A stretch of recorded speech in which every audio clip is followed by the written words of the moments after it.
नमस्कार, आदाब। मैं हुसैन रिजवी। कल्ब में सोज नहीं, रूह में एहसास नहीं, कुछ भी पैगाम मोहम्मद का तुम्हें पास नहीं। वो मोहम्मद सल्लल्लाहु अलैहि वसल्लम जो रहमतुल लिल आलमीन हैं, वो जो सारे जमाने के लिए रहमत हैं, उसी पैगंबर के, उसी प्रॉफिट के मानने वाले कुछ लोग नफरत के शोले भड़का रहे हैं, आग लगा रहे हैं। 90% से ज्यादा मुसलमानों की आबादी वाले देश में अल्पसंख्यक हिंदुओं की जानमाल खतरे में है। अल्लाह अकबर के नारों के साथ अल्लाह की मखलूक का, अल्लाह के बनाए इंसानों का खून बहाया जा रहा है। मंदिरों पर हमले हो रहे हैं। अमन के मानने वाले कुछ लोग ही अमन के लिए खतरा बन चुके हैं। और बांग्लादेश की यूनुस सरकार अपने अल्पसंख्यक हिंदुओं की हिफाजत करने में नाकाम है। बल्कि बांग्लादेश की पूर्व पीएम शेख हसीना तो अंतरिम सरकार के नेता मोहम्मद यूनुस को इस हालात का मास्टरमाइंड बता रही हैं। बांग्लादेश में तख्ता पलट के बाद पूर्व पीएम शेख हसीना ने पहली बार मोर्चा संभाला और अपने देश में अल्पसंख्यकों पर हो रहे हमलों को लेकर मोहम्मद यूनुस पर तीखा हमला किया। शेख हसीना न्यूयॉर्क में हुए एक कार्यक्रम से वर्चुअली जुड़ी और उन्होंने यूनुस पर नरसंहार करवाने का इल्जाम लगाया। उन्होंने कहा कि हिंदुओं समेत दूसरे अल्पसंख्यकों की रक्षा करने में सरकार नाकाम है, फेल है, जिसे लेकर हिंदुस्तान में भी गम, गुस्सा और बेचैनी है। हिंदुस्तान में संसद से लेकर सड़क तक बांग्लादेश में हिंदुओं की हिफाजत के लिए प्रदर्शन हुआ। मांग की जा रही है कि सरकार को कड़े से कड़े कदम उठाकर बांग्लादेश पर दबाव बनाना चाहिए और वहां बसने वाले अल्पसंख्यक हिंदुओं की किसी भी कीमत पर जान बचाई जानी चाहिए। यहां तक तो सब कुछ ठीक है, लेकिन भारत में कुछ लोग बांग्लादेश में हिंदुओं पर हो रहे हमलों की आड़ को लेकर भारतीय मुसलमानों को निशाना बना रहे हैं। सवाल यह पूछा जा रहा है कि फलस्तीन और हिजबुल्लाह के लिए प्रदर्शन करने वाला मुसलमान बांग्लादेश में हिंदुओं पर हो रहे हमले के वक्त खामोश क्यों है? वो मुसलमान जो मजलूम की हिमायत की बात करता है, वो मुसलमान जो जुल्म और जुल्म करने वाले के खिलाफ आवाज बुलंद करने की बात करता है, उसकी आवाज कहां है? क्या मुसलमानों के लिए सिर्फ मुसलमानों का दर्द और तकलीफ मायने रखती है? क्या मुसलमान सिर्फ अपने मजहब के मानने वालों के लिए खड़ा होता है? क्या हिंदुओं पर हो रहे अत्याचार से मुसलमानों को कोई मतलब नहीं, या फिर मुसलमानों की आवाज सुनाई और दिखाई नहीं जा रही है? इन तमाम सवालों के जवाब आज हम तलाशेंगे कुछ बहुत ही खास मेहमानों के साथ। तो अपने मेहमानों से आपकी मुलाकात करवा देते हैं। हमारे साथ मौजूद हैं सैयद बाबर अशरफ साहब, जो सेक्रेटरी जनरल हैं ऑल इंडिया मोहम्मदी मिशन के। इससे पहले ख्वाजा गरीब नवाज कमेटी के वाइस प्रेसिडेंट रह चुके हैं, जो हमारे देश के अल्पसंख्यक मंत्रालय के तहत काम करती है। हमारे दूसरे मेहमान, आप उनका भी तालियों के साथ स्वागत कीजिए, डॉक्टर ख्वाजा मोहम्मद फुरकान साहब, वाइस प्रेसिडेंट हैं आप IICC के। इसके अलावा मेयर रह चुके हैं अलीगढ़ के, MU स्टूडेंट यूनियन के भी आप प्रेसिडेंट रह चुके हैं। ख्वाजा इफ्तिखार अहमद साहब हमारे साथ मौजूद हैं, फाउंडर प्रेसिडेंट हैं आप interfaith harmony foundation of India के। इसके अलावा आप ऑथर भी हैं, आपकी एक किताब आई हुई है जो हम सबको पढ़नी चाहिए। कमर आगा साहब, विदेश मामलों के जानकार, इनको आप अक्सर टेलीविजन पर देखते रहते हैं। तो सबसे पहले बाबर साहब, आप से हम सवालों की शुरुआत कर लेते हैं। मुसलमानों पर यह इल्जाम है कि वो बांग्लादेश में हिंदुओं पर हो रहे हमलों को लेकर के चुप है, खामोश है। नहीं, मुझे लगता ये है कि ये इल्ज़ाम दुरुस्त नहीं है। हम बांग्लादेश ही नहीं, दुनिया के किसी भी खित्ते के अंदर अगर इंसानी कदरों को अपने पैरों की तरह कुचला जा रहा है, वो चाहे किसी भी धर्म से वाबस्ता हो, तो हमारा जो भी तरीक़ेकार और जो हमारे पास क़ुव्वत होती है इंसानी कदरों की बहाली के लिए, हम उन क़ुव्वतों का इस्तेमाल करते हैं। वो चाहे डिमॉन्स्ट्रेशन से हो, चाहे वो यूनाइटेड नेशंस में अपने प्रपोजल से हो, चाहे वो अपनी हुकूमत को उससे बाखबर करके उसके ज़रिए उन हुकूमतों को में इक़दामात करना जिससे वो जुल्म और ज़ाती के ख़िलाफ़ खड़े हो सकें, या हमारे ममालिक के लोग अगर किसी मुल्क में रह रहे हैं, वो हिंदू हो या मुसलमान हो, अगर उनके साथ जुल्म और ज़्यादती हो रही हो तो उसके ताल्लुक से भी क्या इक़दाम किए जाने चाहिए। वो आप देखें कि फ़िलिस्तीन का मुद्दा हो, आप देखें कि सीरिया का मुद्दा हो, आप देखें कि इराक़ का मुद्दा हो, सब आपको देखें बांग्लादेश का मुद्दा हो, पाकिस्तान का मुद्दा हो, अफ़गानिस्तान में तालिबान का मुद्दा हो। हमने तालिबान की मुखालफत की, हमने बांग्लादेश के अंदर वो विचारधारा जो वेस्ट के ज़रिए इम्पोज की गई और जो शेख हसीना को हटाया गया, हमने उसकी मुखालफत की। हमने साफ कहा कि वेस्ट चाहता है कि कट्टरवादी ताकतें आए जो देश में कियोस करे और कट्टरवादिता को बढ़ाएं और नफरतों को जगह दें। ये नफरतों को जगह देने की राइट विंग जो ताकतें जिस मुल्क में भी आ रही हैं, वो इजराइल में शेरॉन की शक्ल में आ रही हो, कि फ्रांस में मैक्रोन की शक्ल में आ रही है, कि यूएस में बाइडेन की शक्ल में आ रही है, कि यहाँ के ऊपर शेख हसीना की शक्ल, वो जिस शक्ल में भी आ रही हो, पाकिस्तान में ज़ियाउल हक की शक्ल में आ रही है, इन सब ने इंसानी कदरों को ख़त्म किया और एक एक्सट्रीम वॉइस को, जो वेस्ट के एजेंडे थे, उस एजेंडे को अपने ज़मीन पे इम्प्लीमेंट करने की कोशिश की। और इस कोशिश ने उस जगह पे जो civilise section of the society की आवाज़ थी, उस आवाज़ को दबाया, हुकूक इंसानी को क्रश किया और डेमोक्रेटिक सिस्टम में जो ह्यूमन राइट्स होना चाहिए, मुझे लगता है ये ह्यूमन राइट्स को हर जगह के ऊपर, और वो हमारे मुल्क में भी उसकी परछाई अब नज़र आने लगी है कि जो लोग हाकिम हैं वो अपनी विचारधारा को इम्पोज करने के लिए, जो आप कह रहे हैं कि हमारे पर इल्ज़ाम है, तो ये इल्ज़ाम नहीं, हम तो खुले मन से कह रहे हैं, हम तो खुले मन के फ़िलिस्तीन के साथ खड़े हुए हैं, लेकिन कहीं कहीं ये दिखाई देता है क्या वैसे ही बांग्लादेश के हिंदुओं के साथ हम अगर इंसानी कदरों को, यानी कि कौन ऐसा है जो मासूमों के और बच्चों के कत्ल के ऊपर खुश हो रहा है, सवाल ये है, कौन ऐसा है जो बांग्लादेश में हिंदू हो या मुसलमान हो उसके ऊपर खुश हो रहा है? अगर जो जुल्म और ज्यादती कर रहा है वो जालिम है, उसका किसी भी धर्म से उसे अटैच नहीं किया जाता। फुरकान साहब, जरा आप बताइए कि बार बार गिरिराज सिंह कह रहे हैं कि इन तमाम लोगों को बांग्लादेश में जो हिंदुओं पर जुल्म हो रहा है वो दिखाई नहीं देता, वो चाहे विपक्ष हो चाहे दूसरे और तमाम नेताओं की बात वो कहते हैं। तो एक तरीके से यही कहा जा रहा है कि हिंदुस्तान के मुसलमानों को बांग्लादेश के हिंदुओं की तकलीफ नहीं दिखाई देती। हिजबुल्लाह को लेकर के आप सड़कों पर उतरते हैं, आप फलस्तीन को लेकर के सड़कों पर उतरते हैं, सड़कें जाम करते हैं, बड़े बड़े प्रदर्शन होते हैं, वो तस्वीर अभी क्यों नहीं दिखाई दे रही? गिरिराज को नजर नहीं आता, पूरी दुनिया में रिएक्शन है। एक शेर कहता हूं कि जुल्म फिर जुल्म है, बढ़ता है तो मिट जाता है, खून फिर खून है, जमेगा तो जम जाएगा। दोस्तों, मैं ये कहना चाहता हूं गिरिराज जी का तो काम ही ये है, उनको एक नज़र सुना है। लेकिन महात्मा गांधी ने क्या कहा था?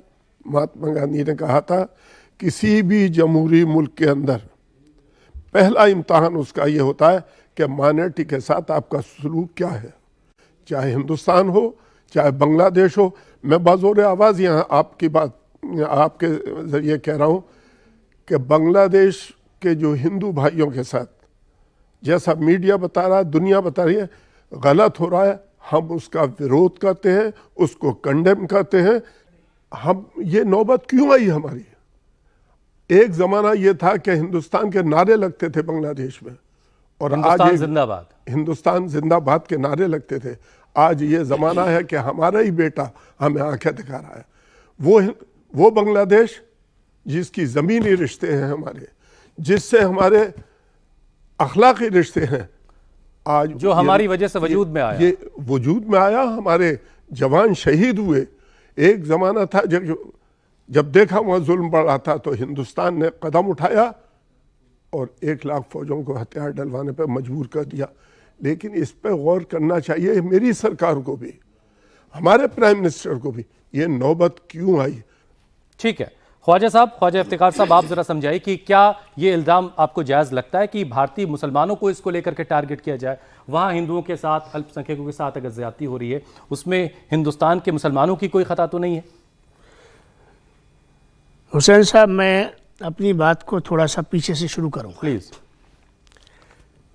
सबसे पहले तो मैं आपके इंडिया टीवी को ये जो आपने टाइटल लिया है मोदी और मुसलमान जी, इसकी कई सालों से ज़रूरत थी। ये 2019 से सब प्रोग्राम चल रहा है। और ये मेरी नॉलेज में कम से कम ये नहीं है, मेरी बदकिस्मती कह लीजिए, ये आपके कम्युनिकेशन गैप कह लीजिए उसको। तो मैं इस पर आपको मुबारकबाद देना चाहता हूँ। बहुत शुक्रिया। क्योंकि इस डायलॉग की और इस संवाद की मुल्क को ज़रूरत है, पहली बात। दूसरी बात ये है कि हम बांग्लादेश पर बात कर रहे हैं जी। और बांग्लादेश में जो हमारे हिंदू भाई बहन रहते हैं उनके साथ जो सीधा जुल्म हो रहा है, ज़्यादती हो रही है, बर्बरियत हो रही है, उनकी इबादत गाहों पर हमले किए जा रहे हैं और उनके अंदर एक सेंस ऑफ इनसिक्योरिटी इस हद तक पैदा हो गया है कि बात उनकी सरहदों से पार निकल गई है। इस पर भी हमें अपनी बात को रखनी है। आपने मुसलमानों के कंटेक्स्ट में ये सवाल किया है, लेकिन 2-3 चीज़ें समझनी पड़ेंगी। देखिए, पहली चीज़ ये है कि जब पाकिस्तान बन रहा था तो पाकिस्तान की तहरीक में बंगाली सबसे आगे था। कमर भाई, सबसे आगे था। नहीं, पाकिस्तान को बनाने में जितनी जज्बात और जितना जुनून जो है बंगाली मुसलमान में था वो हिंदुस्तान के इस हिस्से के अंदर नहीं था।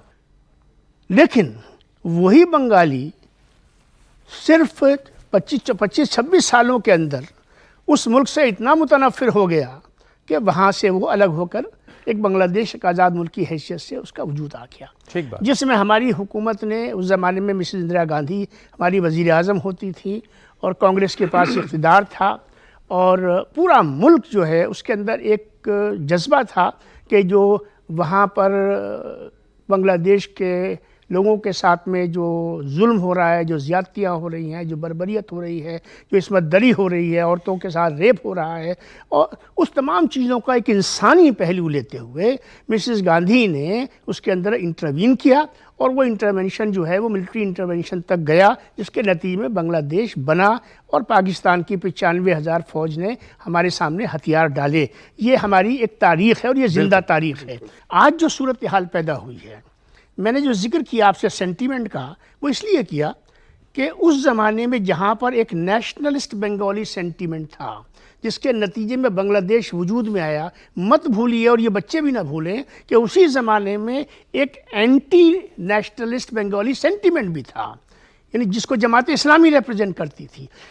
इस वक्त जो लोग इक़्तिदार में आए हैं, ये एंटी नेशनलिस्ट बंगाली सेंटीमेंट को रिप्रेजेंट करने वाली फोर्सेस हैं जो आज पावर में हैं, जिसकी वजह से जो फुरकान भाई सवाल कर रहे थे कि ऐसा क्यों हुआ, इसकी बुनियादी वजह यही है कि आज वो लोग पावर में आ गए जो बेसिकली बंगाल के अलहदा होने के और बांग्लादेश के बनने के वजूद के ख़िलाफ़ थे। अच्छा, अब चूँकि उनके अंदर जहाँ एंटी बंगाली नेशनलिज्म के ख़िलाफ़ एक जज्बा है, उसके साथ साथ उनके अंदर एंटी इंडिया सेंटीमेंट भी है और एंटी हिंदू सेंटीमेंट भी है, जिसका रिफ्लेक्शन मैं ये देख रहा हूँ, मैं जस्टिफाई नहीं कर रहा हूँ, ये गलत फहमी ना हो किसी को पैदा, जिसका रिफ्लेक्शन ये है कि जैसे ही हसीना वाजिद को वहाँ से बेदखल किया गया और इन लोगों के हाथ में इक़्तिदार आया, तो ये जो तबक़ात थे जो बिल्कुल बेलगाम हो गए। और बेलगाम होने के बाद कई लोग ये थ्योरी देते हैं कि ये इसका एक पॉलिटिकल एंगल है। मैं उस पॉलिटिकल एंगल को 10% दे सकता हूँ, लेकिन 90% मेरे यहाँ जो मैंने जिक्र किया एंटी हिंदू सेंटीमेंट और एंटी बंगाली नेशनलिस्ट सेंटीमेंट, जिसको शेख हसीना रिप्रेजेंट करती थी, जिसके साथ हिंदुस्तान खड़ा होता था और जिसकी वजह से वहाँ पर मुस्लिम्स और बंगालीज़ के बीच में एक हारमनी का और इंटरफेथ हारमनी का एक माहौल बना हुआ था, आज उसको तार कर दिया गया है। आपने सवाल किया हिंदुस्तान का मुसलमान, मुझे हमेशा ये एतराज़ होता है कि हमसे अलहदा से क्यों पूछा जाता है। मैं ये सवाल हर जगह करता हूँ क्या आपका साहब बहशत मुसलमान, भाई मैं इस हिंदुस्तान का जो है इंटीग्रल पार्ट नहीं हूँ, मुझसे अलहदा से क्यों पूछते हैं। मैं हमेशा ये जवाब देता हूँ और ये जवाब हर हिंदुस्तानी को देना चाहिए। यहाँ हिंदू मुसलमान की बात नहीं है कि जो गवर्नमेंट की स्टेट पॉलिसी होती है फॉरेन इश्यूज़ को लेकर, चाहे वो कॉन्फ्लिक्ट रेजोल्यूशन से मुताल्लिक़ हो, चाहे वो किसी इशू को पर प्रोटेस्ट से मुताल्लिक़ हो, या उस पर कोई पर्टिकुलर स्टैंड लेने से मुताल्लिक़ हो, हिंदुस्तान का मुसलमान पूरी जिम्मेदारी से कह रहा हूँ, और मेरे तीनों भाई उसकी तायीद करेंगे और ये बच्चे भी करेंगे और पूरा हिंदुस्तान भी करेगा कि हम उस पॉलिसी के साथ उसी मजबूती से खड़े हो सकते हैं जिस तरीके से हिंदुस्तान खड़ा होता है। ठीक है, बहुत उम्दा। और आखिरी बात ये कहता चलूँ कि ये जो बात है कि मुसलमान इसकी मुखालफत, देखिए क्या है हुसैन साहब, मसला क्या है, उर्दू अखबारात भरे पड़े हैं बांग्लादेश के मामलात को कंडेम करने से।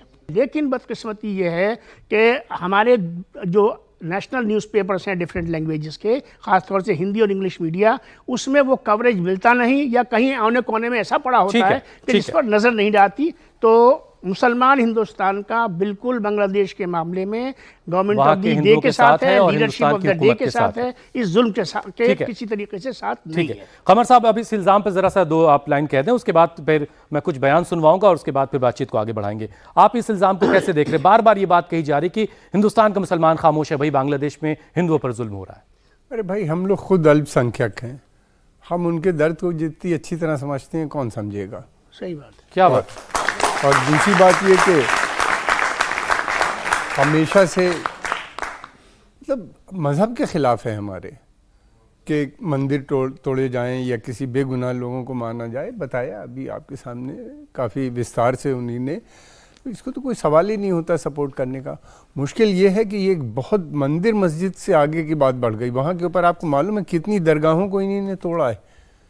बेपनाह दरगाहें तोड़ी गई हैं, कई, मतलब एक नहीं कई, 1, 6, 8 से ज़्यादा तो मैं जानता हूँ। और क्यों तोड़ा गया कि उन दरगाहों से ऐलान हुआ था कि आप जाइए और हिंदू भाइयों को के मंदिरों को या उनके घरों को बचाइए, और लोग गए भी थे बांग्लादेश में बचाने के लिए। बांग्लादेश के अंदर, जैसा अभी बताया ख्वाजा साहब ने, डिवीज़न है, एक बहुत बड़ा सेक्शन है जो भारत के साथ रहना चाहता है। वो ये जो हो रहा है इस वक्त बांग्लादेश में उसके ख़िलाफ़ है, लेकिन लीडरशिप इस वक्त वहाँ पे उसके पास कुछ नहीं। आर्मी वहाँ पे इस वक्त सत्ता में है, आर्मी का रोल वैसा ही है वहाँ पे जैसा पाकिस्तान का है। आर्मी बैक्ड रिजीम है ये इस वक्त। आर्मी जो है उसको सत्ता में रहने के लिए ज़रूरी है कि भारत से टेंशन बनाना, भारत से के साथ बुरे बर्ताव करना, जैसे पाकिस्तान की सेना कर रही है, ताकि वो सत्ता में बनी रहे। और उसको ज़रूरत है किसी की एक इस्लामिक कट्टरपंथी ताकत की, जमात इस्लामी की, जो वहाँ पे इस तरह की हरकतें करें, और उसको वो जो आर्मी का रूल है उसको लिजिटिमेसी, मान्यता प्रदान करे, जैसा पाकिस्तान में जमात इस्लामी कर रही है वैसा बांग्लादेश में। हालांकि हिंदुस्तान की जमात इस तरह की नहीं है, यहाँ कॉन्स्टिट्यूशन में उसका विश्वास है, रूल ऑफ लॉ में वो अभी विश्वास रखती है। तो आपने हमारे मेहमानों की राय सुन ली कि जो इल्ज़ाम मुसलमानों पर है कि वो बांग्लादेश में हिंदुओं को लेकर पर जो जुल्म हो रहा है उसको लेकर के क्या खामोश है? वो बिल्कुल खामोश नहीं है। इसकी कुछ और बानगी हम आपको दिखाते हैं। सबसे पहले इमरान मसूद जो मेंबर ऑफ पार्लियामेंट हैं, कांग्रेस से आते हैं, उन्होंने पार्लियामेंट में एक नोटिस दिया है। वो चाहते हैं कि बांग्लादेश में जो हिंदुओं के साथ अत्याचार हो रहा है, वहां के अल्पसंख्यक के साथ जो अत्याचार हो रहा है, उस पर पार्लियामेंट में बातचीत होनी चाहिए और सरकार को कोई कड़ा कदम उठाना चाहिए। सुनते हैं जरा इमरान मसूद को। कॉलिंग अटेंशन दिया है, ध्यान आकर्षण प्रस्ताव दिया है, और हम चाहते हैं कि बांग्लादेश के हिंदुओं के लिए भारत सरकार को मजबूती के साथ खड़ा होना चाहिए। बांग्लादेश के अंदर लगातार हिंदुओं के ऊपर पिछले जब से सरकार का तख्ता पलट हुआ लगातार हमले हो रहे हैं, लेकिन भारत सरकार की तरफ से अभी तक कोई ऐसा एक्शन नहीं हुआ जिसके अंदर बांग्लादेश की सरकार को कम से कम ये महसूस हो कि बांग्लादेश के हिंदू अकेले नहीं है, भारत उनके साथ खड़ा हुआ है। तो इमरान मसूद को आपने सुना। इससे पहले ओवैसी भी बाकायदा कह चुके हैं कि बांग्लादेश में अल्पसंख्यकों पर हमले की खबरें चिंताजनक है, वहां की सरकार को अल्पसंख्यकों की जीवन और उनकी संपत्ति की रक्षा करनी चाहिए। इसके अलावा शाही जामा मस्जिद दिल्ली के अहमद बुखारी साहब यही अपील कर चुके हैं कि हिंदुस्तान की हुकूमत को इस पर काम करना चाहिए और बांग्लादेश की सरकार को अपने अल्पसंख्यकों की हिफाजत करनी चाहिए, उनकी इबादत गाहों की हिफाजत करनी चाहिए। ऑल इंडिया मुस्लिम जमात के मौलाना शहाबुद्दीन साहब, उन्होंने बरेली में प्रोटेस्ट किया, उन्होंने भी यही तमाम बातें कहीं। इसके अलावा शहर दर शहर प्रदर्शन हुए हैं जिसमें मुसलमानों ने बढ़ चढ़ के हिस्सा लिया है। आगरा में मुसलमानों ने प्रदर्शन किया, मध्य प्रदेश के आगर मालवा में प्रदर्शन किया, दुकानदारों ने अपनी दुकानें बंद करके एहतजाज किया। ऐसी खबरें अलग अलग शहरों से आई। फिरोजाबाद से खबर आई, केरल में शेख अबू बकर हैं, एक बड़े नेता हैं वहां के, उन्होंने भी बांग्लादेश में अल्पसंख्यकों पर हो रहे अत्याचार को लेकर के अपनी आवाज बुलंद की है। बाबर साहब, वो देवबंद ले लीजिए आप, वो नदवा ले लीजिए आप, तो इन ऑर्गेनाइजेशंस की तरफ से अब तक कोई आवाज क्यों नहीं उठी? अगर आपके लिए मुमकिन हो, क्योंकि आप वहां से नहीं आते। नहीं, मैं किसी ऑर्गेनाइजेशन को नहीं कहूँगा कि Deoband is not a political organisation. हाँ ठीक है, उसके असरात हैं, लेकिन आप समझें कि इस वक्त जो बात इफ्तिखार साहब ने कही मैं उसको आगे बढ़ाऊँगा कि जमात इस्लामी की जो विचारधारा है वो बेसिकली आप ये कह सकते हैं कि वो जिन कंट्रीज़ के ज़रिए ड्राइव्ड होती है, ये बर्रे सगीर में जमात इस्लामी के नाम से है, लेकिन ये अरब वर्ल्ड के अंदर इख्वानुल मुस्लिमीन के नाम से है, और इसको कोई ना कोई ताकत दे रहा है। और वो चाहते हैं कि वो कलर जो इख्वान का यानी कि अरब के अंदर नज़र आ रहा है, जिसमें कट्टरवादिता है और जो इस्लाम की ट्रू टीचिंग्स और पीचिंग्स हैं, उनको भी कहीं ना कहीं पे क्रश किया जा रहा है। जैसा कमर आगा साहब ने कहा, सिर्फ माइनॉरिटी जो है बांग्लादेश के अंदर जो है वो इस वक्त परेशान कुन नहीं है, वहाँ के ऊपर जो मेजॉरिटी मुसलमान सूफी है वो भी परेशान है, क्योंकि उसकी मसाजिदें, उसकी दरगाहें, उसकी इबादतगाहें और उसका तरीक़ेकार जो है पीस के साथ रहते हुए और सबकी इंसानी कदरों की बहाली करते हुए और सबके हुकूक की बाजियाबी करते हुए और सबके साथ बेहतर व्यवहार बनाते हुए और वो लकुम दीनकुम वलिय दीन के फार्मूले पे चलते हुए वो हर देश में रह रहे हैं। जो मदीना चार्टर था जिसमें सबके हुकूक थे, उस हुकूक के ऊपर वो बात करता है कि इसमें हिंदू के भी, इसमें सिख के भी, इसमें ईसाई के भी, और सब लोग अपनी अपनी आस्थाओं के मुताबिक रहें और पीस के साथ कैसे आगे बढ़ सकें। और वो पीस के आगे बढ़ने का जो फ़लसफ़ा है वो भी प्रॉफिट मोहम्मद सल्लल्लाहु अलैहि वसल्लम ने दिया। आका की एक हदीस है, अफ़शुस सलाम व तस्लमू, spread peace and live with peace, अमन को फैलाओ और अमन के साथ रहो। मुझे लगता यह है कि दूसरे मजहब के लोगों के साथ भी, दूसरे लोगों के साथ भी, ठीक है, जहां भी आप रह रहे हैं, जिस मुल्क में भी आप रह रहे हैं, उस मुल्क के अंदर हमारी जिम्मेदारी होती है। अगर हम अपने आप को गुलामान रसूल कहते हैं, हम मुसलमान कहते हैं, तो ये हमारी नैतिक जिम्मेदारी है कि हम अपने मुल्क में इस बात को इंश्योर करें कि हर हाल में पीस रहे। और जो पीस को खराब कर रहे हैं, शर व फसाद और फितना बो रहे हैं, वो किसी भी जरिए से हो, वो किसी भी धर्म के लोग हो, वो हमारी जमात में से हो या किसी और जमात से हो, तो ये ड्यूटी होती है हमारी कि हम उस शर व फसाद और फितने को ख़त्म करें, जिससे सोसाइटी पीस के साथ रह सके। अफसोस ये है कि बैनुल अक़वामी ताकतें इस वक्त अपने वेस्टेड इंटरेस्ट को हासिल करने के लिए और रिसोर्सेज पे कब्जा करने के लिए, जो नेचुरल रिसोर्सेज हैं, कहीं तेल के ज़ख़ीरे हैं, कहीं गैस के ज़ख़ीरे हैं, कहीं खनन है, कहीं पोर्ट्स हैं, वहाँ पे अपने वेस्टेड इंटरेस्ट को मीट आउट करने के लिए वो इस किस्म की विचारधारा को टूल की हैसियत से यूज़ कर रहे हैं। और उसकी एक तस्वीर मैं ऐड करूँगा, उसकी एक तस्वीर जो बड़ी शर्मनाक है। दमिश्क के अंदर वो वेस्टर्न सिविलाइज्ड नेशन आपको दिखाई देगा कि उन्हीं ने अलिप्पो में जिन ISIS और अलकायदा ने अलिप्पो शहर को कब्जा किया है, उसको सपोर्ट करने वाले, उसको समर्थन करने वाले, उसको एड देने वाले, उसको आर्म्स देने वाले, उसको इक्विप्ड करने वाले, उसका तेल खरीदने वाले, इजराइल है, ब्रिटेन है, जर्मन है, फ्रांस है। जब तक हमारी नई नस्ल और नया पढ़ने वाला बच्चा ये नहीं समझेगा कि दुनिया में फितना और कियोस और दुनिया में लॉ एंड ऑर्डर को डिस्टर्ब करने के लिए जो ताकतें हैं वो वेस्ट की हैं, जो इन देशों के अंदर ऐसी विचारधाराओं को खड़ी कर रही हैं जो अपराइजिंग करे, हेट को प्रमोट करे और वहाँ के सिस्टम को क्रश करे और लोगों के बीच में नफरतों के बीच बोए। हमें इससे बड़ी मजबूती के साथ, ताकत के साथ लड़ना होगा। और मुझे लगता यह है, यही ताकत हिंदुस्तान के अंदर भी हिंदू और मुसलमानों को या मजहब की बुनियाद में लोगों को बांटने के लिए असरअंदाज है। और उसका असर मीडिया पे, समाज पे, सामाजिक संगठनों पे, मजहबी इदारों पे, पॉलिटिकल संस्थाओं पे और दिगर दूसरी जगहों पे बहुत साफ से नजर आ रहा है। हमें इससे दूर रहना है और अपने मुल्क पे तरक्की राह पे ले जाने के लिए हमें अपनी पॉलिसी बनानी होगी। और वो पॉलिसी गंगा जमनी तहजीब की हो, जिसके लिए हिंदुस्तान जाना जाता है, जिसके लिए हिंदुस्तान पूरी दुनिया में पहचाना जाता है। हमें उस पहचान को बचाना होगा।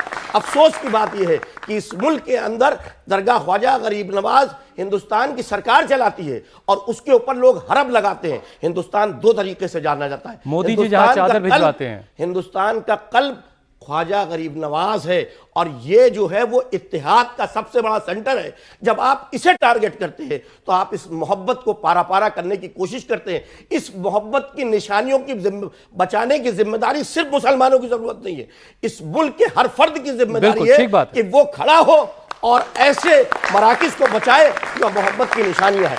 अगर इसमें हम म्यूट एक्सपेक्टेटर, एज ए दर्शक खड़े रहेंगे और इस तबाही को देखते रहेंगे तो फिर वो ताकतें जिनके मंसूबे खराब हैं वो कामयाब होगी। ठीक है कमर साहब, जो इमरान मसूद कह रहे थे कि भाई बातचीत होनी चाहिए, चर्चा, उस पर आते हैं ज़रा सा यहाँ बैठे बच्चों के लिए, ऑडियंस के लिए और दर्शकों के लिए ज़रा बताइए कि क्या है अभी मौजूदा वक्त में स्टैंड इतने सारे वॉयलेंस के बाद हमारी सरकार का? भाई सरकार तो बहुत चिंतित है और जाहिर सी बात है चिंता होनी चाहिए। इसके आगे भी कुछ? इसके आगे देखिए, वो एक सॉवरेन देश है, भारत किसी देश में इंटरफियर नहीं करता और अभी ऐसी सिचुएशन नहीं हुई है कि भारत अपनी फौज भेजे या कुछ भारत वहाँ पे इस तरह का इख्तिदाम ले। बहुत से फोरम्स हैं, बहुत से जरिए होते हैं, हमारे पास डिप्लोमेटिक तरीका है प्रेशर डालने का, इकोनॉमिक तरीका है प्रेशर। बायलैटरल बातचीत होने जा रही है जी हाँ, तो इकोनॉमिक प्रेशर डाल सकते हैं हम। अपनी फौज को बॉर्डर पे सिर्फ अगर भारत लगा दे तो उनके लिए बड़ी मुसीबत खड़ी हो जाएगी। उनकी इकोनॉमी ये जो कहा जा रहा है कि वहां से बहुत सारे लोग आना चाह रहे हैं तो वहां की फौज उनको रोक रही है, क्या वो इस तरीके से आसानी से हिंदुस्तान में आ सकते हैं? भाई देखिए, बॉर्डर बहुत पोरस है, रोकना उनके लिए बड़ा मुश्किल होगा। ये भारत के लिए एक बड़ी समस्या खड़ी कर दी है उन लोगों ने और जानबूझ के की जा रही है, इस समस्या को खड़ा करा जा रहा है। पॉलिटिकल इस्लाम और इस्लाम, इनमें कुछ फर्क है? जरा सा वो अगर आप थोड़े लफ्जों में समझा। फर्क पॉलिटिकल, कोई चीज है पॉलिटिकल इस्लाम? देखता है तो वो अपने हिसाब से देखता है, लेकिन मैं एक और बात कहता हूं आपसे, सरकार से अपील करूंगा आपके माध्यम से कि एक डेलीगेशन भेजे वो बांग्लादेश और तमाम पार्टियों के उसमें एमपीज होनी चाहिए और आंखों में आंखें डाल के बात करें कि ये गलत हो रहा है। हम सब तो कह ही रहे हैं, सब तमाम दुनिया के मुसलमान उसको गलत कह रहे हैं, लेकिन मैं इससे हटकर थोड़ी दूसरी बात कहता हूँ। सरकार बहुत सीरियस है। सरकार इस दुनिया में भारत से अच्छा कोई देश मैं नहीं मानता, यहाँ जिस तरह लोग रहते थे, लेकिन जो मौजूदा इस वक्त माहौल है इसको रोकना पड़ेगा ताकि दुनिया से भारत लड़ सके। ठीक है, ठीक है। एक सवाल सबके जहन में यह भी है कि वो बांग्लादेश जिसकी ज्यादातर जरूरतें हिंदुस्तान पर टिकी हैं, आखिर वो हिंदुस्तान के खिलाफ वहां पर इतना सेंटिमेंट्स कैसे हो गया? बांग्लादेश एक इंडिया लॉक्ड देश कहा जाता है, जहां की 94% सरहदें हमारे देश यानी भारत से लगती हैं। भारत और बांग्लादेश के बीच 4367 किलोमीटर लंबा सरहद का निजाम है और ये बांग्लादेश की जो अंतर्राष्ट्रीय सीमा है उसका 94%, मतलब कुल के हम ही हम हैं मतलब। और बांग्लादेश लगभग चारों तरफ से हिंदुस्तान से घिरा हुआ है। ऐसे में बांग्लादेश सुरक्षा और कारोबार के मामले में हम पर निर्भर है, भारत पर निर्भर है। वहीं बांग्लादेश से भारत को पूर्वोत्तर के राज्यों में, अगर आप नागालैंड की तरफ जाना चाहेंगे तब आपको बांग्लादेश की वहां पर बांग्लादेश के जरिए हमारा जो रास्ता है वो सुलभ और आसान होता है। पूर्वोत्तर के राज्यों से बाकी भारत को जोड़ने में बांग्लादेश की अहम भूमिका, ये हमारी जरूरत है बांग्लादेश की। बांग्लादेश और भारत के बीच पानी की साझेदारी है, सीमा से होने वाला कारोबार, शरणार्थियों के मुद्दे भी अहम है। साझी भौगोलिक जो स्थिति है उसकी वजह से दोनों देशों के साथ हमेशा ये दोनों मुद्दे जुड़े रहेंगे। बांग्लादेश चावल, गेहूं, प्याज, लहसुन, चीनी, कॉटन, अनाज, ऐसी बहुत सारी चीजें हिंदुस्तान से लेता है, इस्पात भी हमसे लेता है। इन सारी जरूरी चीजों के लिए वो भारत पर निर्भर है। बांग्लादेश की अर्थव्यवस्था में सबसे बड़ा योगदान वहां की कॉटन यानी कपड़ों के निर्यात का है और उसका जो कच्चा माल है वो हिंदुस्तान से जाता है। आप सोचिए, अगर हिंदुस्तान ने कुछ सख्त कदम उठा लिए तो क्या बांग्लादेश उसको बर्दाश्त कर पाएगा? इनके जवाब भी हम अपने मेहमानों से लेंगे, लेकिन उससे पहले जरा ऑडियंस के कुछ अब सवाल शामिल कर लेते हैं। भाई, आपके पास जो सवाल हैं उनको शामिल करते हैं। नाम बताओ भैया अपना। सर, मेरा नाम तलहा इमरोज खान है और मेरा सवाल ये है कि आज के हाल के दिनों में ऐसा हुआ है कि वो हिंदू हो या इंडिया हो या इंडियंस हो, उनके खिलाफ बांग्लादेश में हिंसा भड़की है। तो क्या इसका अभी में, क्योंकि ये हुआ है हाल के दिनों में हुआ है, तो क्या इसका सीधा कारण, सीधी वजह उनकी एक्स पीएम को यहाँ इंडिया में शेख हसीना को पनाह देना है? यहाँ पर शेख हसीना को निर्वासित होकर यहाँ पर आई, क्या ये वजह हो सकती है कमर साहब? नहीं, ये वजह नहीं है, बिल्कुल ये वजह नहीं है। शेख हसीना के खिलाफ पहले ही माहौल बन गया था। पहले उनको हटाने में इन्हीं तत्वों का हाथ है, इन्हीं ग्रुप का हाथ है जिसने उनको वहाँ से हटाया। और उससे पहले उनकी, जब से वहाँ पे कोरोना आया था तब से उनकी इकनॉमिक बहुत डाउन हो गई थी। वो उनकी जो एक्सपोर्ट बेस्ड इकनॉमी थी कॉटन की और उसकी टेक्सटाइल की, वो तो जिसको सारा कच्चा माल हम दे रहे हैं, हाँ, वो हमारे खिलाफ इतनी आवाजें कैसे उठा रहा है? भाई ये तो पॉलिटिक्स है, ये एक सियासत है जो वहाँ पे लगी, स्टेट फेल हो गई है बांग्लादेश की, यही सब चीज़ें चल रही हैं। सारी चीज़ों के जड़ वो अब भारत को बताते हैं, जैसे पाकिस्तान हर चीज़ की के लिए हिंदुस्तान को जिम्मेदार बताता है, इसी तरह बिल्कुल वो इसी अमल पे चल रहे हैं। और वहाँ के अंदर बहुत बुरे वक्त आने वाले हैं, इकनॉमिक कोलैप्स हो गया है, सिर्फ इस वक्त मज़हब की बात की जा रही है। इसलिए कि जो पावर में वहाँ पे आ रही हैं, जो जमात इस्लामी वगैरह है, इनके पास कोई डेवलपमेंट एजेंडा नहीं है। लोगों को वहाँ पे जॉब्स चाहिए। अभी खबर आई है कि वहाँ पर जो इलेक्शन कमिश्नर हैं वो नियुक्त हो चुके हैं, तो जो इलेक्शन होगा आपको कुछ उम्मीद है उससे कुछ बेहतरी होगी? इलेक्शन अभी सही तरीके से हो पाएंगे? तो जब तक इलेक्शन नहीं होगा, जब तक कि वहाँ पे जो सेकुलर ताकतें हैं उनको सप्रेस पूरी तरीके से नहीं कर देंगे। काफ़ी हद तक कर दिया है। एक बार वो जब सप्रेस हो जाएंगे, जो प्रो इंडियन ग्रुप्स हैं उनको हटाया जा रहा है, उनको जेल भेजा जा रहा है, उनको फांसी दी जाएगी, उनको क्या किया जाएगा ये पता नहीं। और फिर उसके बाद ही मैं समझता हूँ कि इलेक्शन होगा, और बिल्कुल वैसे ही हो रहा है जिस तरह से नज़र आ रहा है जैसे पहले बनी थी PNB यानी बांग्लादेश नेशनलिस्ट पार्टी खालिदा जिया की, और क्या कहते हैं जमात इस्लामी का गठबंधन। ये आर्मी उसके पीछे होगी, रियल पावर आर्मी के पास है, अभी भी है और बाद में भी रहेगा। वही पाकिस्तान मॉडल है, पाकिस्तान से कनेक्टिविटी उनकी बढ़ रही है। खतरा एक और है, चाइना और घिरे हुए हमसे हैं। नहीं, और चाइना और अमेरिका का कंपटीशन बहुत ज़्यादा है वहाँ के ऊपर, उस मुल्क के अंदर। दोनों चाहते हैं अलग अलग, कोई चाहता है वहाँ पर अपना असर चाहते हैं। कुछ और सवाल शामिल कर लेते हैं। हाँ, नाम बताइए अपना जल्दी से। सर, मेरा नाम अकदस सिद्दीकी है। सर, मेरा ये कहना है कि इस्लाम में एक निर्दोष आदमी को मारना इंसानियत मारने के बराबर है। तो सर ये मेंटेलिटी, चाहे वो ISIS हो, चाहे वो बोको हराम हो, ये आती कहाँ से? हम अपने लोगों को ये क्यों नहीं बता पाते कि सही क्या है, गलत क्या है? साहब आप इसका जवाब दीजिए। देखिए, ऐसा है कि जितने भी 57 मुस्लिम कंट्रीज़ हैं उनका एक ऑर्गेनाइजेशन है, ऑर्गेनाइजेशन ऑफ इस्लामिक कॉन्फ्रेंस, एक गल्फ़ कोऑपरेशन काउंसिल है, एक ऑर्गेनाइजेशन ऑफ अफ्रीकन यूनिटी, और भी बहुत सारे, राब्ता आलम इस्लामी है, और बहुत सारे ऑर्गेनाइजेशन हैं। दुनिया में बेटा एक भी कंट्री या एक भी मुस्लिम ऑर्गेनाइजेशन या कोई ऐसा नहीं है जो कि इस थ्योरी को सपोर्ट करता हो। सब इससे फाइट कर रहे हैं। ये न्यूसेंस है, और इस वक्त न्यूसेंस तमाम दुनिया में फैली हुई है। इस न्यूसेंस से खाली एक कम्युनिटी को नहीं लड़ना है, इस न्यूसेंस से सारी दुनिया को लड़ना है। आपने बहुत अच्छी तस्वीर पेश की है कि बांग्लादेश की इकोनॉमी और उसकी सोसाइटी इतनी ज़्यादा हम पर डिपेंड करती है कि हमारे बिना उनके लिए यानी ज़िंदा रहना और अपने मामलात को चलाना मुमकिन ही नहीं है। इस चीज़ पर वो भी एक वक्त बहुत जल्द आएगा, आप देखेंगे कि चीज़ें वहाँ बदलेंगी। एक चीज़ और बताइए, ये सवाल कई लोगों ने पूछा कि भाई हिंदुस्तान जिंदाबाद के नारे से हिंदुस्तान मुर्दाबाद के नारे तक का जो सफ़र है, सबसे मेन इसमें क्या चीज़ जिम्मेदार दिखती है आपको? पाकिस्तानी एलिमेंट है, एक ग्रुप है, एक हर जगह हर तरह के लोग होते हैं, एक छोटा सा माइनॉरिटी। तो इसको डील करने में हमसे कोई कमी हुई? नहीं, हमसे नहीं कमी हुई, हमसे वहाँ की गवर्नमेंट शेख हसीना से प्रॉब्लम आई। वहाँ पे हालात बिगड़ते गए, क्राइसिस आती गई, और वो अथॉरिटेरियन होती चली गई।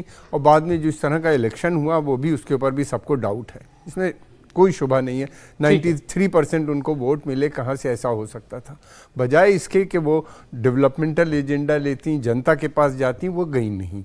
वो अपना घर पे बैठी थी, और एक ग्रुप था कोटरी, उसकी एडवाइस पे वो चल रही थी। उनको एहसास ही नहीं था कि मुल्क के हालात क्या हैं, इतने ज़्यादा बिगड़े। और फिर दूसरी बात ये कि उनका सेना ने उनके साथ छोड़ दिया, सेना ने अलाउ किया। वहाँ पे एक सेक्शन ने, ब्यूरोक्रेसी जो थी वहाँ पे, उसने अलाउ किया सिचुएशन को ख़राब करने में। और फिर उसके बाद ये हुआ कि सेना इनके साथ थी नहीं, इनको पता ही नहीं था। वहाँ पे जो इस तरह के जो एलिमेंट्स आए थे उसमें से वो बेइंतहा ट्रेंड थे। उनका काम ही 1 घंटे के अंदर उन्होंने सैकड़ों मकानों में आग लगा दी। इस किस्म के लोग थे, बाकायदा ट्रेन करके किए गए थे।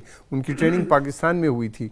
वो एक तरफ जमात थी, एक स्टूडेंट्स मूवमेंट बहुत ही इंपॉर्टेंट मूवमेंट था, बहुत अच्छा मूवमेंट था। उसके अंदर ये एलिमेंट्स घुस गए। वो डिमांड कर रहे थे नौकरियों की, वो जॉब्स के लिए, और उसके अंदर ये भी आ गए। और फिर एक नेशनल इशू बन गया, और फिर उसके बाद मिलिटेंट ग्रुप आ गए जिन्होंने आग लगानी शुरू कर दी, और मंदिरों को तोड़ना, दरगाहों पर अटैक करना बाद में, क्योंकि दरगाहों ने इनके सपोर्ट में बोला तो उन पर भी अटैक। बड़ी अच्छी तस्वीरें भी आई जब हमने देखा कि मंदिरों की हिफाजत मुसलमान लोग वहां पर कर रहे थे। बहुत कुछ और सवाल ले लेते हैं। नाम बताइए जल्दी से अपना। जी, मेरा नाम सबा नसीर है, और मेरा सवाल यह है कि जैसा कि आप लोग देख रहे हैं कि इंडिया के अंदर जैसे कि ये काशी की ज्ञानवापी मस्जिद और सांभल के अंदर जो भी हो रहा है, तो क्या ये भी एक कारण हो सकता है कि बांग्लादेश के मुसलमान के गुस्से में आए और वहाँ पे मंदिरों को तोड़ा गया? बाबर साहब, आप इसका जवाब दीजिए कि हिंदुस्तान में जो कुछ मसाजिदों को लेकर के जो इश्यूज हैं, क्या ये भी रीज़न है क्या कहीं? देखिए, जब स्टेट में जब किसी भी स्टेट के अंदर जब लोगों के अपने रोज़मर्रा के जो मसाइल हैं जब वो एड्रेस नहीं हो पाते तो स्टेट शिद्दत पसंद कोई ऐसा यानी कि जिसे धर्म से कलर करके उसे आगे कर देता है, प्लेटफॉर्म उसको आगे कर देता है। समझना नौजवानों को है कि हमें इसके ज़रिए डिविएट किया जा रहा है हमारे रास्ते से, और इस शिद्दत पसंद के कलर को एड्रेस कर उनको कुछ हासिल नहीं होना है। लेकिन हो क्या रहा है कि उससे जो हमारी सकाफत है, जो हमारी तहजीब है, जो हमारी हमाहमी, जो हमारे रिलेशंस हैं, वो डिस्ट्रॉय हो रहे हैं। हमारा सोशल फैब्रिक, हमारा ताना बाना कमज़ोर हो रहा है। और ताना बाना सिर्फ कमज़ोर ही नहीं हो रहा है, इसमें एक चीज और जोड़ लेते हैं, इसमें एक चीज और बाबर साहब जोड़ लेते हैं। I will just complete it. इसी कमजोरी को जब ये शिद्दत पसंद आवाजें बांग्लादेश में ताकतवर होती हैं तो इसी बहाना बनाती हैं, वो ताकतवर बनाती हैं। ठीक है। और कुछ प्रोपेगेंडा वीडियोस भी बहुत सारे चल रहे हैं जो बांग्लादेश के हवाले से चल रहे हैं, वो हैं पश्चिम बंगाल के, और ये बताया जा रहा है देखिए साहब मुसलमान जो है मंदिरों में घुस करके मूर्तियों को तोड़ रहे हैं। ये हिंदुस्तान में बहुत सारे एक्सपोज पर आप देखेंगे बहुत सारे वीडियोस जो हैं मुसलमानों को बदनाम करने के लिए चल रहे हैं। इस पे तो यहाँ की यानी कि ये हुकूमत की जिम्मेदारी है कि इंफॉर्मेशन ब्रॉडकास्टिंग को बाज़ाब्ता तौर के ऊपर और अब सोशल मीडिया के ऊपर चेक करने के लिए और किस किस्म के वीडियोस को आगे बढ़ाना है, और अगर ऐसे कुछ लोग कर रहे हैं तो उनको पेनलाइज करना चाहिए। क्यों? क्योंकि एक आपकी छोटी सी एक तो तरीका होता यह है कि हम किसी से अगर किसी से नफरत रखते हैं तो हमारी दुश्मनी इंडिविजुअल अगर है तो हमने उसको बुरा कहा या हमने उसको गोली भी मार दी तो एक पर्टिकुलर एक आदमी का एक आदमी से। लेकिन जब सोशल मीडिया पे कोई हेट और इंटॉलरेंस को प्रमोट करते हैं तो आप पूरे नेशन के उस मोहब्बत के स्ट्रक्चर को डैमेज करते हैं। जब तक अदल कायम नहीं होगा और समाजी ताने बाने को मजबूत करने के लिए इस अदल को जमीन पर नाफिज नहीं किया जाएगा और इसमें मजहब और जात बिरादरी की बुनियाद से ऊपर नहीं उठेंगे, तब तक जो है वो आप पीस को हासिल नहीं कर सकते। एक मिनट का फाइनल कमेंट फुरकान साहब आपसे कर लेते हैं। एक फाइनल कमेंट आप दीजिए कि बांग्लादेश में जो कुछ हालात हैं उसको लेकर के हिंदुस्तान के मुसलमानों को और कुछ करने की जरूरत है। सबको बोलना चाहिए इसके खिलाफ जो वहां हो रहा है। कमर साहब, समझता हूँ बहुत अच्छी बात आपने कही, सभी को मिलकर बोलना चाहिए, संयम से काम लेना चाहिए और हम लोग को थोड़ा इंतज़ार करना चाहिए कि गवर्नमेंट किस तरीके से डील कर रही है। गवर्नमेंट बातचीत का दौर शुरू हो रहा है, उसके बाद देखना है क्या इलेक्शन होता है, फेयर इलेक्शन होता है या नहीं होता है। और दूसरी तरफ बहुत से हमारे पास कोर्सिव मेथड भी हैं डिप्लोमेसी के जिसको भारत इस्तेमाल कर सकता है। आपने बताया कि कितना ज़्यादा निर्भर है बांग्लादेश का वजूद भारत पे डिपेंड करता है। बांग्लादेश भारत से लड़ के रह नहीं सकता, वरना उसकी वही हालत हो जाएगी जैसे कि पाकिस्तान की हुई। वो देश पाकिस्तान से भी जल्दी को लैप्स हो जाएगा, इसलिए कि पाकिस्तान को तो चाइना और अमेरिका ने काफ़ी मदद की है। और दूसरी बात ये कि अगर बांग्लादेश जिस तरह चाइना और पाकिस्तान की राइवलरी का मुझे तो लगता है कि एक शिकार बनता हुआ मुझे नजर आता है। ठीक है, इफ्तिखार साहब एक फाइनल कमेंट आपको बस। देखिए, मैं तो सिर्फ ये कहूँगा कि हमें इस पूरे इशू को गवर्नमेंट पे छोड़ना चाहिए, क्योंकि गवर्नमेंट सक्षम है कि हमारी जो नेशनल इंटरेस्ट है, जो हमारे रीजनल इंटरेस्ट हैं, जो हमारे ट्रेड इंटरेस्ट हैं, किस तरीके से उनको लेके चला जाएगा। एक बात तो ये है। दूसरी बात ये, क्योंकि आपने प्रोग्राम जो है वो मुसलमानों से मुताल्लिक़ किया है, अगर हिंदुस्तान में कहीं भी हमारी अक्सरियत में ये एहसास पाया जाता है कि हिंदुस्तान के मुसलमान बांग्लादेश के हिंदुओं पर होने वाले मजालिम के हवाले से उतना नहीं सामने आ रहे हैं जितना कि उनसे आने की तवक्को की जाती है, तो इस एहसास को ताकत न मिले कम्युनिटी को और कम्युनिटी की लीडरशिप को इस पर गौर करना चाहिए, और अगर उसमें कहीं पर कोई कमी कोताही का कोई पहलू दिखता है तो उसको पुर करना चाहिए। ठीक है।